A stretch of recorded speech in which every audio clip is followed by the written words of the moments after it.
வணக்கம். இந்திய நேரப்படி மதியம் 1:30 மணி செய்திகள். முதலில் ஜெம் தலைப்புச் செய்திகளை காணலாம்.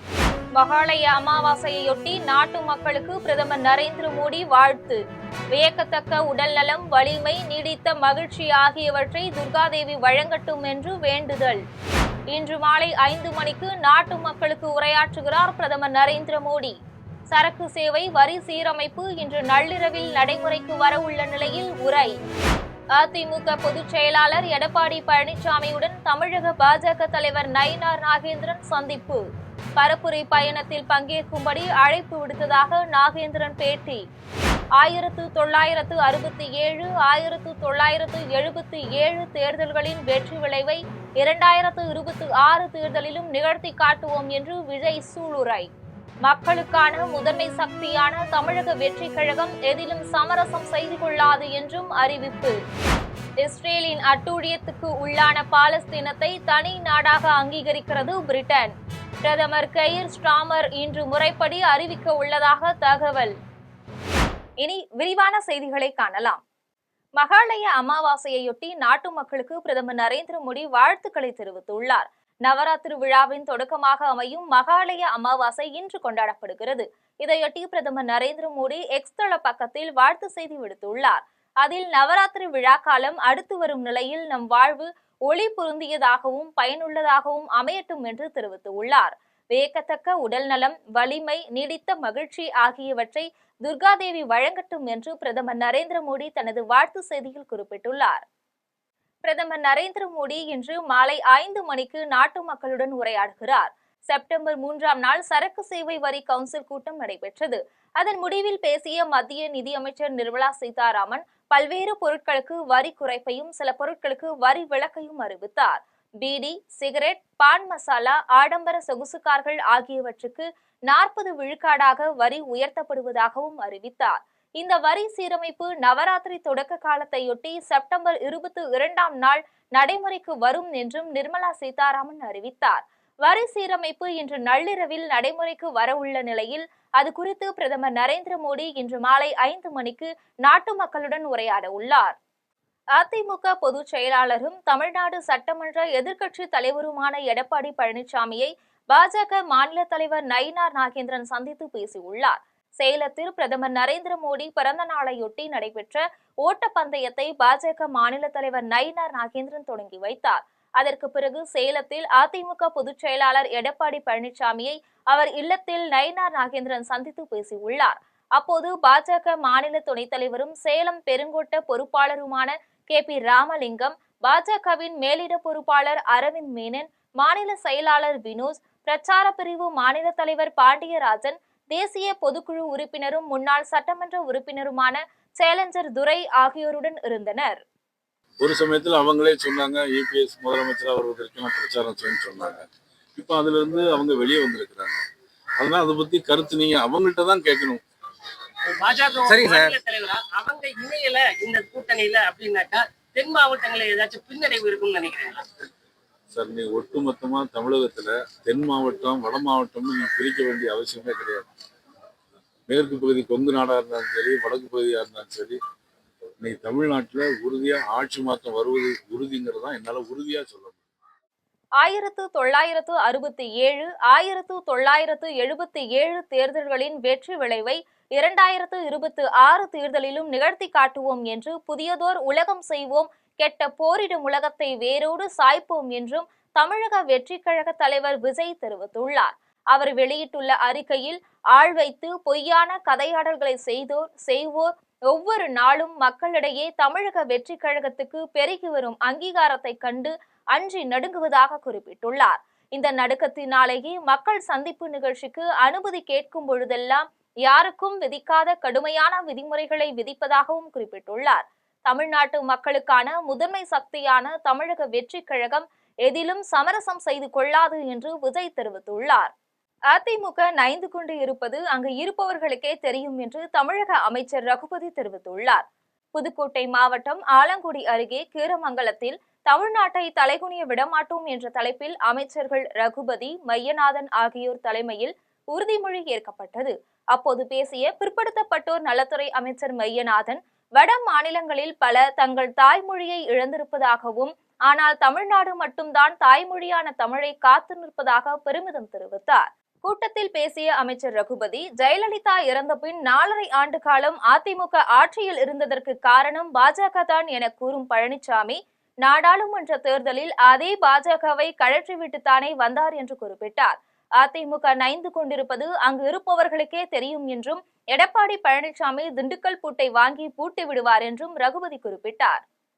சேலம் மாவட்டம் ஓமலூரில் பாஜகவின் நமோ யுவ மோடி மினி மாரத்தான் போட்டியில் பாஜக மாநில தலைவர் நயினார் நாகேந்திரன் கலந்து கொண்டு ஓடினார். சேலம் மாவட்டம் ஓமலூரில் பிரதமர் மோடி பிறந்த நாளை ஒட்டி பாஜக சார்பில் நமோ யுவ மோடி மினி மாரத்தான் போட்டி நடைபெற்றது. இதை பாஜக மாநில தலைவர் நயினார் நாகேந்திரன் கலந்து கொண்டு தொடங்கி வைத்தார். தொடர்ந்து போட்டியாளர்களுடன் நயினார் நாகேந்திரனும் ஓடினார். இந்த போட்டி ஆடவர், மகளிர், சிறுவர் என 3 பிரிவுகளாக நடந்தது. சுமார் 5 கிலோமீட்டர் தூரம் ஓடி வந்தனர். ஒவ்வொரு பிரிவிலும் 20 பேர் வீதம் தேர்வு செய்யப்பட்டு பாராட்டு சான்றிதழ், வெற்றி கோப்பை, பண முடிப்புகள் ஆகியன வழங்கப்பட்டன. கடந்த 5 தினங்களில் மட்டும் 17 வன்கொடுமைகள் நடந்திருக்கிறது. அதில் 12 பேர் சிறுவர்களாக இருக்கிறார்கள். அது மட்டுமல்ல, சூர்யா சொன்னது போல பாண்டிச்சேரியில் சிறப்பு காவலர்களை பள்ளிக்கூடங்களிலும் கல்லூரிகளிலும் அழைத்து பேசி அவர்களுக்கு அனுமதி கொடுத்து அதை தடுத்திருக்கிறார்கள். அது மாதிரி தமிழகத்தில் பள்ளிகள், கல்லூரிகள் மற்றும் பொது இடங்களில் சாக்லேட் போன்ற பொருட்கள் மூலமாக போதைப் பொருட்கள் வருகுதுன்னு சொல்கிறாங்க. இதையெல்லாம் தமிழக அரசு, தமிழக முதலமைச்சர், தமிழக காவல்துறை இது உடனடியாக நடவடிக்கை எடுக்க வேண்டும். அப்பொழுதுதான் போதை வழக்கங்களை தடுக்க முடியும். சார், தமிழகத்து சட்டம் ஒழுங்கு எப்படி சார்? அடிக்கடி கொலைகள் நடக்குது, சட்டம் ஒழுங்கு பொது இடங்கள்ல. அதாவது எப்படின்னா, நான் இப்போ தான் சொன்னேன், 5 தினங்களுக்குள்ள 17 வன்கொடுமை, 24 லாக்அப் டெத்துக்கு. காவல்துறைக்கு எப்படி கையாள வேண்டும் என்ற ஒரு அறிவுரை இல்லை. விழுப்புரத்தில் திமுக சார்பில் நடைபெற்ற பொதுக்கூட்டத்தில் தமிழ்நாட்டை தலைகுனிய விடமாட்டேன் என திமுக நிர்வாகிகள் உறுதிமொழி ஏற்றனர். விழுப்புரம் மாவட்டம் செஞ்சி திருவண்ணாமலை சாலையில் உள்ள கலைஞர் திடலில் திமுக சார்பில் பொதுக்கூட்டம் நடைபெற்றது. இந்த கூட்டத்திற்கு மாவட்ட செயலாளர் செஞ்சி மஸ்தான் தலைமை தாங்கினார். பின்னர் சிறப்பு அழைப்பாளராக செய்தி தொடர்பு இணை செயலாளர் ஜெயராஜ் கலந்து கொண்டு சிறப்புரையாற்றினார். இதையடுத்து நிர்வாகிகளும் பொதுமக்களும் தமிழ்நாட்டை தலைகுனிய விடமாட்டேன் என உறுதிமொழி ஏற்றனர். இதில் முன்னாள் சட்டமன்ற உறுப்பினர்கள் மாசிலாமணி, சேதுநாதன், செந்தமிழ் செல்வன், மாவட்ட அவைத்தலைவர் சேகர் உள்ளிட்ட நிர்வாகிகள், பொதுமக்கள் ஆகியோர் கலந்து கொண்டனர். புதுச்சேரியில் சர்வதேச கடற்கரை தூய்மை தினத்தை ஒட்டி தூய்மை பணியினை துணைநிலை ஆளுநர் கைலாசநாதன் தொடங்கி வைத்தார். புதுச்சேரி காந்தி சிலை அருகில் சர்வதேச கடற்கரை தூய்மை தினத்தையொட்டி இந்திய கடலோர காவல்படை சார்பில் கடற்கரை தூய்மை பணி நடைபெற்றது. இதில் துணைநிலை ஆளுநர் கைலாஷ்நாதன் தூய்மை பணியை கொடியசைத்து தொடங்கி வைத்தார். தொடர்ந்து அவர் தேசிய மாணவர் படை, நாட்டு நலப்பணி திட்ட மாணவர்களுடன் சேர்ந்து கடற்கரை தூய்மை பணியில் ஈடுபட்டார். பின்னர் தூய்மை பணியில் ஏராளமான மாணவர்கள், பொதுமக்கள், தன்னார்வலர்கள் பங்கேற்று கடற்கரையை தூய்மை செய்தனர். இதையடுத்து இந்திய கடலோர காவல்படை வீரர்களின் சாகச நிகழ்ச்சியும் நடைபெற்றது. இதில் ஏராளமான பொதுமக்கள் கண்டு ரசித்தனர். பின்னர் துணைநிலை ஆளுநர் தூய்மை பணியில் பங்கேற்றவர்களுக்கு சான்றிதழ்களை வழங்கினார். இந்நிகழ்வில் புதுச்சேரி பிரிவின் இந்திய கடலோர காவல்படை இயக்குநர் தசீலா, சட்டமன்ற உறுப்பினர்கள் கல்யாண சுந்தரம், வைத்தியநாதன் உள்ளிட்ட முக்கிய பிரமுகர்கள் பங்கேற்றனர்.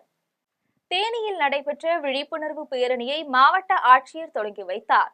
தேனி மாவட்டத்தில் உலக அமைதி குழு, சோல்ஜர்ஸ் அகாடமி உள்ளிட்ட பல்வேறு அமைப்புகள் இணைந்து உலக அமைதி தினத்தையொட்டி விழிப்புணர்வு பேரணி நடைபெற்றது. இதனை தேனி மாவட்ட ஆட்சியர் ரஞ்சித் சிங் கலந்து கொண்டு தொடங்கி வைத்தார். இந்நிலையில் போரை நிறுத்த வேண்டும், உலகத்தில் அமைதி திரும்ப வேண்டும் உள்ளிட்ட வாசகங்கள் அடங்கிய பதாகைகளை ஏந்தியபடி விழிப்புணர்வு பேரணி நடைபெற்றது. மேலும் தேனியில் முக்கிய பகுதிகளின் வழியாக ஊர்வலமாக வந்து முடிவடைந்தது. இந்த விழிப்புணர்வு பேரணியில் பல்வேறு அமைப்புகளை சேர்ந்த நபர்கள் மற்றும் மாணவ மாணவிகள் என சுமார் 100க்கும் மேற்பட்டோர் கலந்து கொண்டனர். தமிழகத்தில் எதிர்க்கட்சிகள் பொதுக்கூட்டம் நடத்தும் போது மின்வெட்டை ஏற்படுத்துவது திமுக அரசின் வாடிக்கை என்று பாஜக மகளிர் அணி தலைவி வானதி தெரிவித்துள்ளார். கோவை கணபதியில் 1500 பெண்களை தொழில் முனைவோராக்கும் மோடியின் தொழில் மகள் நிகழ்ச்சி நடைபெற்றது. இதில் மத்திய அமைச்சர் பிரகலாத் ஜோஷி, பாஜக மாநில தலைவர் நயினார் நாகேந்திரன், தேசிய மகளிர் அணி தலைவர் வானதி, முன்னாள் ஆளுநர் தமிழிசை ஆகியோர் கலந்து கொண்டனர். இந்த நிகழ்ச்சிக்கு பின் செய்தியாளர்களிடம் பேசிய நாகேந்திரன், விஜய் செல்லும் இடங்களில் மின்தடை ஏற்படுத்துவது சரியானது அல்ல எனவும், அதே வேளையில் விஜய் தன்னை எல்லோரோடும் ஒப்பிட்டுக் கொள்வதும் சரியானது அல்ல என்றும் தெரிவித்தார். அதன்பின் பேசிய பாஜக தேசிய மகளிர் அணி தலைவர் வானதி, தமிழகத்தில் எதிர்க்கட்சிகள் பொதுக்கூட்டம் நடத்தும் போது மின்வெட்டை ஏற்படுத்துவது திமுக அரசின் வாடிக்கை என தெரிவித்தார். எடப்பாடி பழனிசாமி, அண்ணாமலை ஆகியோர் பேசிய கூட்டங்களிலும் இதுபோல் மின்வெட்டு நிகழ்ந்துள்ளதாக சுட்டிக்காட்டினார்.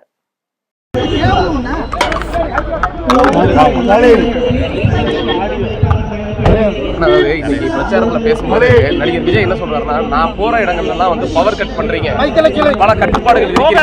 அதே நேரத்துல பிரதமர் நரேந்திர மோடியோ RSS தலைவரோ வரும்போது இது போன்ற கட்டுப்பாடுகள் நீங்க விதிப்பீங்களா அப்படின்னு கேட்கிறாரு. இல்ல, கண்டிப்பா அவர் போகக்கூடிய இடங்கள்ல இந்த மாதிரி பவர் கட்லாம் பண்ணால் அது வந்து சரியான செயல் இல்லை. அதுக்காக தன்னை எல்லோரோடும் ஒப்பிட்டு பேசுவது சரியானது. திருவண்ணாமலையில் அதிமுக சார்பில் கழக செயலாளர்களுடன் பூத் கமிட்டியும் ஆலோசனை கூட்டமும் நடைபெற்றது. திருவண்ணாமலை மாவட்டம் துறிஞ்சாபுரம் அடுத்த மங்களத்தில் அதிமுக சார்பில் பூத் கமிட்டியும் ஆலோசனை கூட்டமும் முன்னாள் அம்மா பேரவை செயலாளர் அருள் பழனி, ஒன்றிய செயலாளர் ஜெயபிரகாஷ் ஆகியோர் தலைமையில் நடைபெற்றது. இதில் அதிமுக மாவட்ட செயலாளரும் முன்னாள் அமைச்சருமான ராமச்சந்திரன் பங்கேற்று கழக வளர்ச்சி குறித்து சிறப்புரை வழங்கினார். இந்த நிகழ்ச்சியில் கீழ்பெண்ணாத்தூர் முன்னாள் சட்டமன்ற உறுப்பினர் அரங்கநாதன், மாவட்ட தகவல் தொடர்பு செயலாளர் மணிகண்டன், ஒன்றிய அவைத்தலைவர் மன்னு, முன்னாள் வேளாண்மை கூட்டுறவு தலைவர் ராசராசன் உள்ளிட்ட நிர்வாகிகள் ஆகியோர் கலந்து கொண்டனர். சென்னையில் பிரம்மாண்டமாக திறக்கப்பட்ட தங்கமயில் ஜுவல்லர்ஸின் புதிய கிளையில் மயூரா கற்கள் பிராண்ட் அறிமுகப்படுத்தப்பட்டுள்ளது. சென்னை கீழ்கட்டளையில் 67வது தங்கமயில் ஜுவல்லர்ஸ் திறப்பு விழா நடைபெற்றது. இதில் சிறப்பு விருந்தினராக முன்னாள் நீதிபதி வள்ளிநாயகம், தங்கமயில் ஜுவல்லர்ஸ் குழும தலைவர் ஆகியோர் பங்கேற்று ரிப்பன் வெட்டு திறந்து வைத்தனர். விழா கோலம் கொண்டிருந்த தங்கமயில் ஜுவல்லர்ஸின் புதிதாக மயூரா ராசி கற்கள் அறிமுக விழா நடைபெற்றதை அடுத்து கடை உரிமையாளர் நமது ஜெம் தொலைக்காட்சிக்கு அளித்த பேட்டியில், சென்னையில் இந்த வருட இறுதிக்குள் 10 கிளைகள் திறக்க உள்ளதாகவும், வாடிக்கையாளர்களின் விருப்பத்திற்கு ஏற்ற நகைகளை வடிவமைத்து தருவதாகவும் தெரிவித்த அவர், இந்தியாவில் உள்ள அனைத்து மாடல்களும் தங்களது தங்கமயில் நகைக்கடையில் கிடைக்கும் எனவும் அவர் தெரிவித்தார். இந்நிகழ்ச்சியில் IPS அதிகாரி, CBCID தலைவர் Sivakumar, Malaysian consult general Saravanakumar, district governor Lions international Chennai Praveenlal மற்றும் வாடிக்கையாளர் உள்ளிட்டோர் கலந்து கொண்டனர். ஸ்பெஷலாக இப்போ நாங்கள் பிக் ஃபாஸ்ட் ஆஃபர் சொல்லி 4 விதமான ஆஃபர் கொடுக்குறோம். கிராமுக்கு 200ரூவாலேருந்து 500ரூவா வரை கொடுக்குறோம். அதுபோக வைரம் கேரட்டுக்கு 7000 ரூபா கொடுக்குறோம். இதெல்லாமே கஸ்டமர் பார்த்து அவங்களுக்கு எது வேணுமோ அதை தேர்ந்தெடுத்துக்கலாம். எல்லாமே கஸ்டமர் சாய்ஸ் தான். அதாவது மக்களுக்கு என்ன வேணுமோ அதை கொடுக்குறோம், மக்களுக்கு என்ன ஆஃபர் வேணுமோ அதை கொடுக்குறோம். பொதுவாக எங்கள் நிறுவனத்தில் மக்களுக்கு என்ன வேணும், அவங்க எதை விரும்பி வாங்குறாங்க, அவங்களுக்கு எது தேவை, அதை தான் நாங்கள் சர்வீஸ் பண்ணுறோம். இந்த விஷயங்கள் எல்லாமே மிக சிறப்பான முறையில் நடைபெற்று கொண்டிருக்கிறது. ஆதரவு கொடுக்கும்படி அன்போடு கேட்டுக்கொள்கிறேன். புதுச்சேரியில் போதைப் பொருள் ஒழிப்பும் ஹெல்மெட் அணிவதன் அவசியமும் குறித்து விழிப்புணர்வு பேரணி நடைபெற்றது. புதுச்சேரி கடற்கரை சாலையில் போதைப் பொருள் ஒழிப்பு மற்றும் ஹெல்மெட் அணிவதன் அவசியம் குறித்து நடைபெற்ற விழிப்புணர்வு பேரணியில் CBCID காவல்துறையினர் கலந்து கொண்டனர். இந்த பேரணி கடற்கரை சாலையில் இருந்து அதிதி ஹோட்டல், பாலாஜி தியேட்டர் உள்ளிட்ட முக்கிய வீதிகள் வழியாக சென்று இறுதியில் காந்தி சிலையில் நிறைவடைந்தனர்.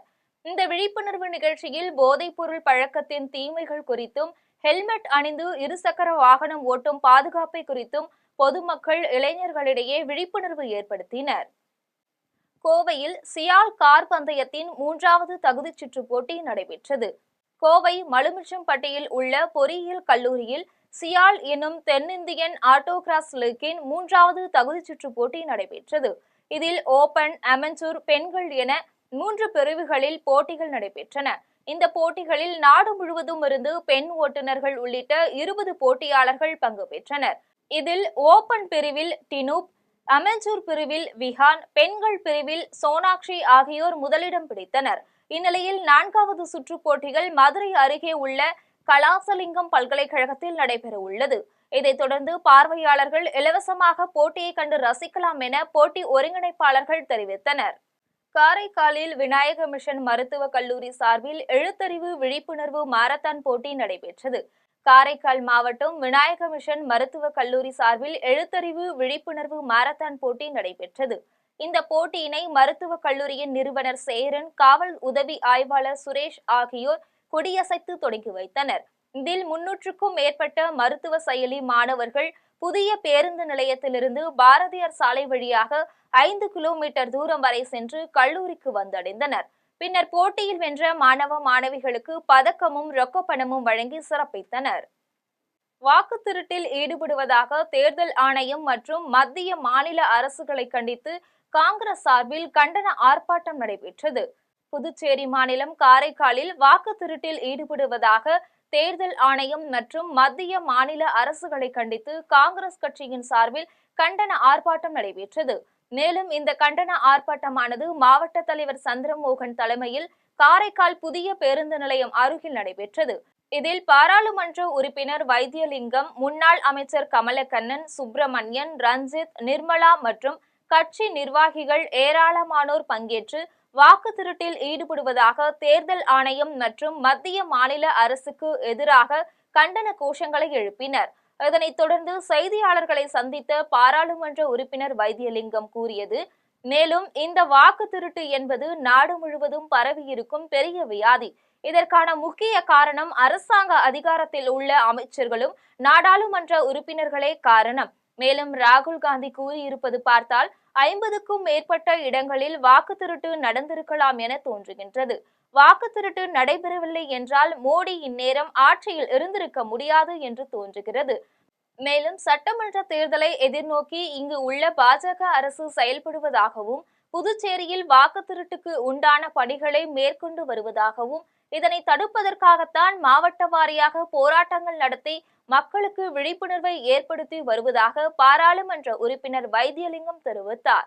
தாவேக தலைவர் விஜயின் அரசியல் பிரச்சாரத்தை பற்றி கேட்டபோது, புதுச்சேரி மாநிலத்தில் விஜயின் அரசியல் எடுபடாது என தெரிவித்தார். வியாதி என்று சொல்ல வேண்டும். அந்த வியாதிக்கு மூல காரணமே அரசாங்கத்தில் இருக்கக்கூடிய, அதிகாரத்தில் இருக்கக்கூடிய அமைச்சர்களும் அங்கு இருக்கக்கூடிய நாடாளுமன்ற உறுப்பினர்களும் என்றுதான் சொல்ல வேண்டும். அதற்கு என்ன காரணம் என்று சொன்னால், மக்களுடைய எதிர்ப்பை சந்திக்க முடியாமல் அந்த விதமாக அவர்கள் திருட்டினை செய்து கொண்டிருக்கின்றார்கள். ராகுல் காந்தி அவர்கள் ஏறக்குறைய சொல்லியிருக்கின்ற வார்த்தைகளை பார்த்தால் ஏறக்குறைய 50 இடங்களில், குறைந்தது 50 இடங்களில் வாக்கு திருட்டு நடந்திருக்கின்றது. வாக்கு திருட்டு நடைபெறாமல் இருந்தால் இன்றைய தினம் மோடி அவர்கள் ஆட்சியிலே இல்லை என்பதைத்தான் அவர்கள் கூறியிருக்கிறார்கள். இதுதான் உண்மை. அதை தான் நாங்கள் மக்களிடத்தில் எடுத்து சொல்கின்றோம். அது மட்டுமல்ல, வருகின்ற சட்டமன்ற தேர்தலில் புதுவையிலே இங்க இருக்கக்கூடிய பிஜேபி அரசாங்கம் அதற்கு உண்டான பணிகளை செய்து கொண்டிருக்கின்றார்கள். ஓட்டுக்களை எல்லாம் திருடுவதற்கு உண்டான முயற்சிகள் எடுத்துக்கொண்டிருக்கின்றார்கள். அதை தடுக்க வேண்டும் என்பதற்காகத்தான் இப்படிப்பட்ட ஒரு முயற்சியை எடுத்துக்கொண்டிருக்கின்றோம். அப்படிப்பட்ட நடவடிக்கைகள் புதுவையிலே வரக்கூடாது. ஜனநாயகம் தழைக்க வேண்டும், மக்கள் விரும்புகின்ற ஆட்சி வர வேண்டும் என்பதுதான் எங்களுடைய நோக்கம். இங்க பொறுத்தவரையும் விஜயனுடைய தாக்கம் இல்லை என்பதுதான் எங்களுடைய கருத்து. கோவையில் இளம் வயது மாரடைப்பு குறித்த விழிப்புணர்வு பல்ஸ் ஹார்டத்தான் 1000க்கும் மேற்பட்டோர் ஆர்வமுடன் பங்கேற்றனர். கோவையில் நடைபெற்ற இளம் வயது மாரடைப்பு குறித்த விழிப்புணர்வு ஹார்டத்தான் எனும் வாக் ஜாக் ரன் போட்டியில் 1000க்கும் மேற்பட்டோர் பங்கேற்றனர். மேலும் இருதயம் தொடர்பான நோய்கள் உலகம் முழுவதும் அதிகரித்து வரும் நிலையில், குறிப்பாக இளைஞர்கள் இருதய பிரச்சனையால் இளம் வயதிலேயே மாரடைப்பு ஏற்பட்டு உயிரிழப்பது அதிகரித்து வருகிறது.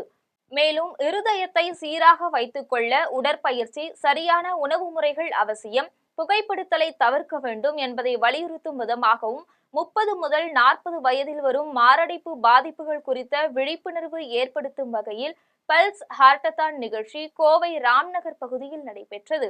இதனைத் தொடர்ந்து மாவட்ட தடகள சங்கம், இந்திய மருத்துவ சங்கம், கோவை கிளை, SPD மருத்துவமனை மற்றும் ரோட்டரி கிளப் ஆகியவை இணைந்து நடத்தியுள்ளனர்.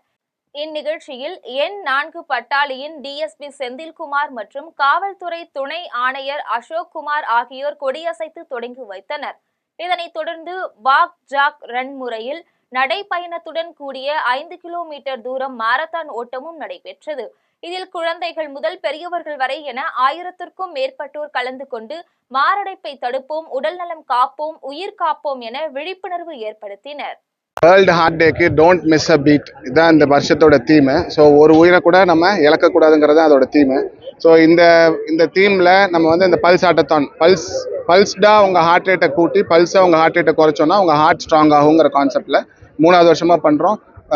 ரோட்டரி இன்டர்நேஷ்னல் டைரக்டர் சாரும் எங்கள் டிஸ்ட்ரிக்ட் டைரக்டரும் இதுக்கு சப்போர்ட் பண்ணி இந்த இனிஷியேட்டிவ் நல்லா எடுத்து இன்னும் கொஞ்சம் அவேர்னஸ் ஜாஸ்தியாக க்ரியேட் பண்ணோம். ஏன்னா யங் ஏஜில் 24 to 49 ஏஜில் 50% டெத்து வந்து ஹார்ட்னால தான் நடக்குது.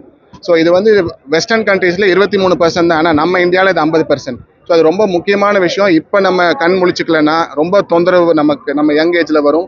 அதுக்கான வாய்ப்பு ரொம்ப ஜாஸ்தி. ஸோ இன்னைக்கு இந்த ஈவெண்ட்டில் நம்ம learn experience enjoy and protect your ஹார்ட்னு வச்சுருக்கோம். தூத்துக்குடி மாவட்டத்தில் சுகாதாரமற்ற குடிநீரால் மக்கள் பாதிக்கப்பட்டுள்ளதை எதிர்த்து தமிழக வெற்றி கழகத்தினர் போராட்டத்தில் ஈடுபட்டனர். தூத்துக்குடி மாவட்டம் ஆழ்வார் அடுத்த கக்கன் ஜி நகரில் 700க்கும் மேற்பட்ட குடும்பங்கள் வசித்து வருகின்றன. இங்குள்ள மக்களுக்கு சுகாதாரமற்ற குடிநீர் வழங்கப்படுவதால் குழந்தைகள் உட்பட பெரும்பாலானோர் நோய் தொற்றுக்கு ஆளாகி உள்ளனர். பல ஆண்டுகளாக தாமிரபரணி நீர் வழங்க வேண்டும் என அப்பகுதி மக்கள் போராடி வந்தும் எந்த நடவடிக்கையும் எடுக்கவில்லை என்று வேதனை தெரிவித்துள்ளனர்.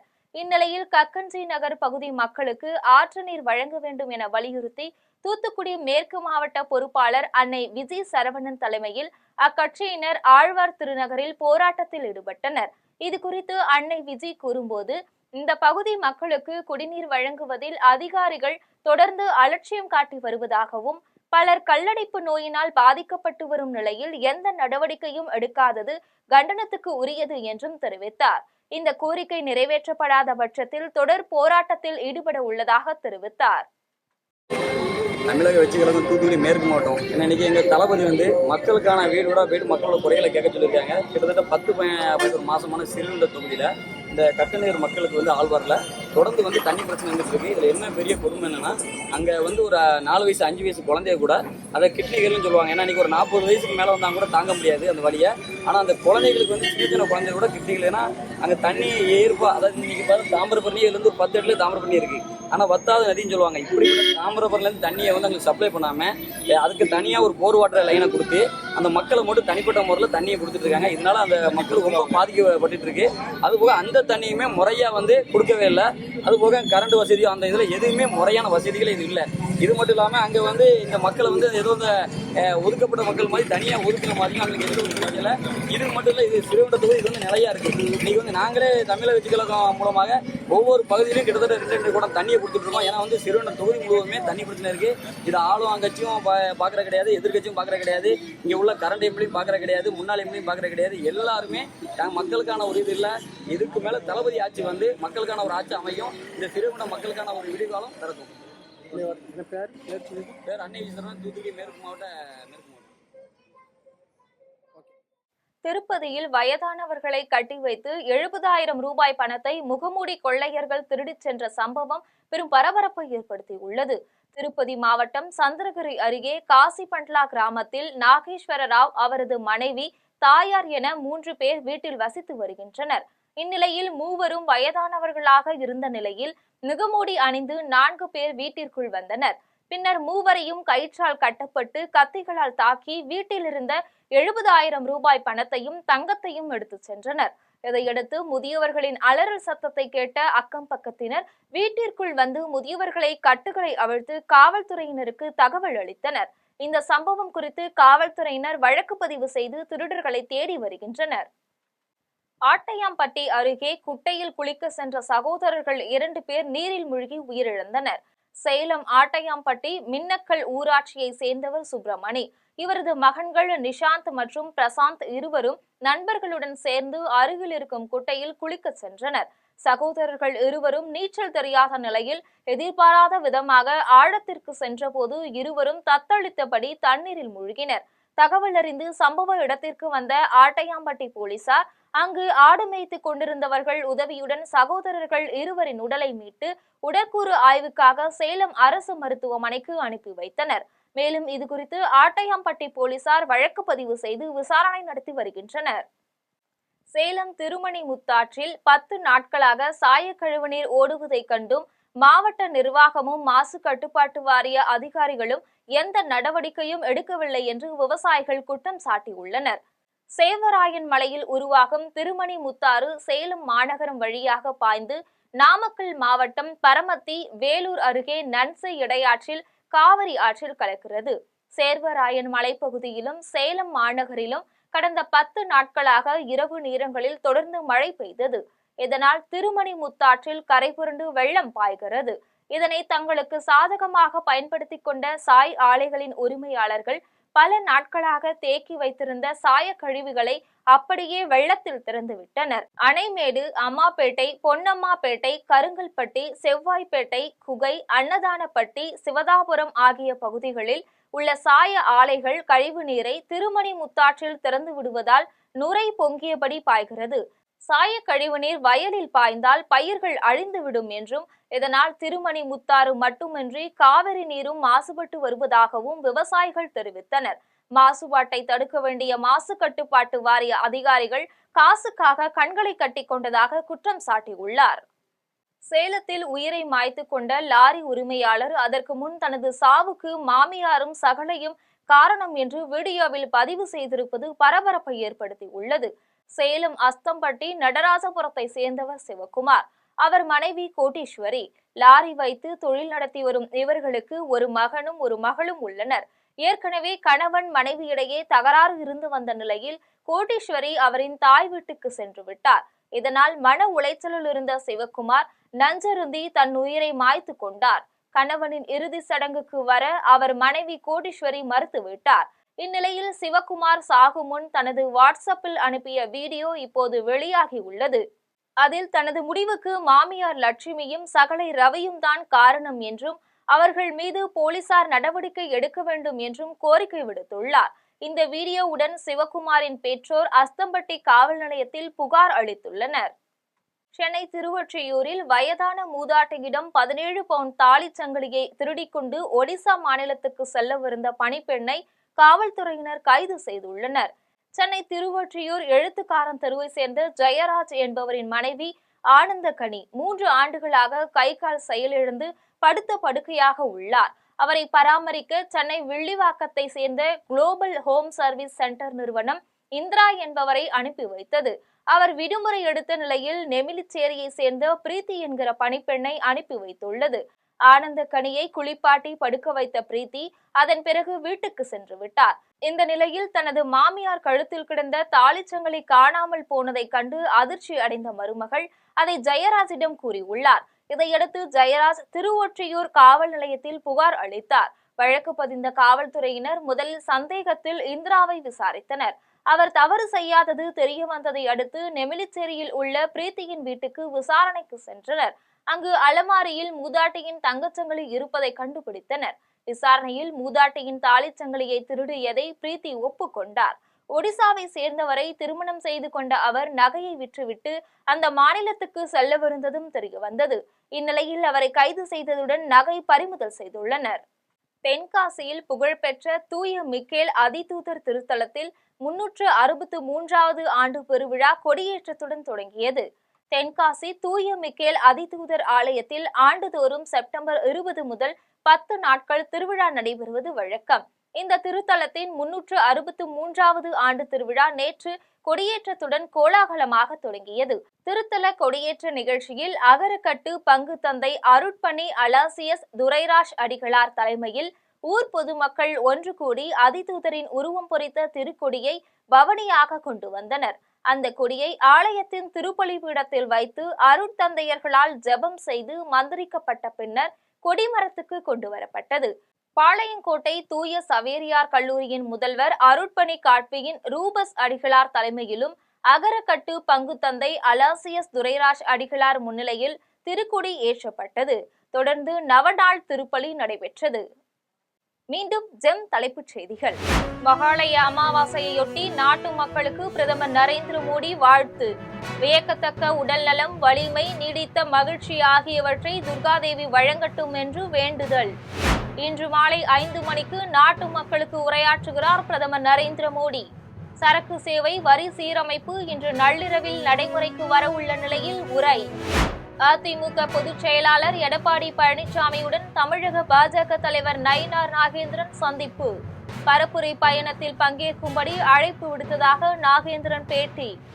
1967, 1977 தேர்தல்களின் வெற்றி விளைவை 2026 தேர்தலிலும் நிகழ்த்தி காட்டுவோம் என்று விஜய் சூளுரை. மக்களுக்கான முதன்மை சக்தியான தமிழக வெற்றி கழகம் எதிலும் சமரசம் செய்து கொள்ளாது என்றும் அறிவிப்பு. இஸ்ரேலின் அட்டூழியத்துக்கு உள்ளான பாலஸ்தீனத்தை தனி நாடாக அங்கீகரிக்கிறது பிரிட்டன். பிரதமர் கெய்ர் ஸ்டார்மர் இன்று முறைப்படி அறிவிக்க உள்ளதாக தகவல். இத்துடன் ஜெம் செய்திகள் நிறைவடைகின்றன. மீண்டும் செய்திகள் இன்று மாலை 6 மணிக்கு. செய்திகளை உடனுக்குடன் தெரிந்து கொள்ள GemLive.tv என்ற இணையதளத்தில் இணைந்திருங்கள். நன்றி, வணக்கம்.